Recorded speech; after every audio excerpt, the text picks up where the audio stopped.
Bonjour et bienvenue chez les Nouvelles Filles de la Campagne.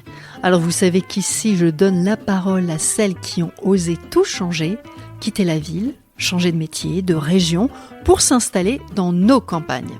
Aujourd'hui j'ai eu envie de lancer une nouvelle rubrique qu'on appellera le conseil qu'on aurait aimé recevoir. Parce qu'on le sait, changer de vie ça ne se fait pas sans quelques galères, sans quelques moments de doute, des interrogations.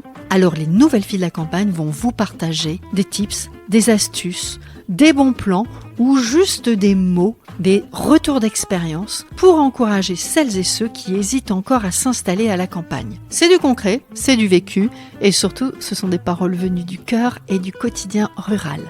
Alors prenez le temps d'écouter, de vous inspirer et qui sait, peut-être que le prochain grand changement, c'est vous qui allez le vivre, ici, dans nos belles régions. Merci pour votre écoute, merci pour vos partages, à bientôt. Quel conseil tu donnerais et surtout quel conseil t'aurais aimé recevoir avant d'avoir le déclic et de franchir le pas ?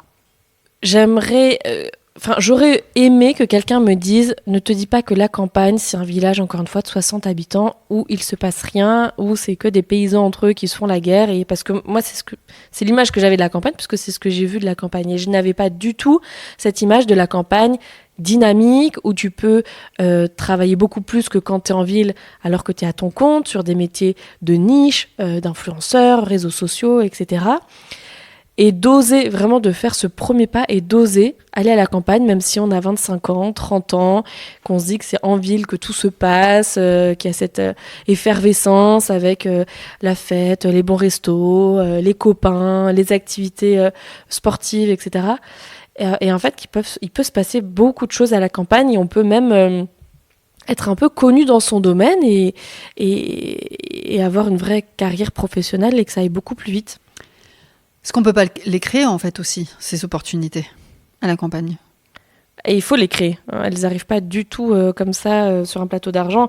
À la campagne, il faut quand même avoir beaucoup de volonté pour réussir dans son domaine. Autant quand on est en ville et qu'on a des projets entrepreneuriaux. Là, tu parles que de la partie professionnelle aussi. Hein. Tu parles. Oui, et c'est vrai que c'est personnel aussi.